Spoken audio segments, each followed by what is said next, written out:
Welcome to Sweet Life Beat Life. We hope this video helps.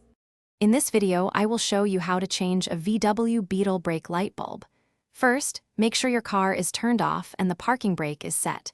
You'll need a Phillips head screwdriver and a replacement bulb, which you can usually find at an auto parts store. Having these items ready will make the process smooth and quick. Let's get started by opening the trunk. Once the trunk is open, look for the two screws that secure the tail light assembly. These are typically visible on the inside of the trunk, near the light unit itself. Use your Phillips head screwdriver to carefully remove both screws. Keep them in a safe place so they don't get lost.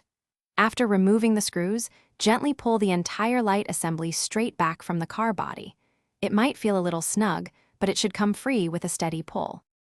With the light assembly removed, you'll see several bulb holders. Identify the brake light bulb holder, which usually has a red lens behind it. Give the holder a quarter turn counterclockwise to unlock it, then pull it out. The old bulb simply pulls straight out from its socket. Take your new bulb and push it firmly into the empty socket until it's secure. Avoid touching the glass part of the new bulb with your bare hands. Now, reinsert the bulb holder into the light assembly and twist it clockwise to lock it in place. Before fully reassembling, have a friend press the brake pedal to ensure your new bulb illuminates correctly.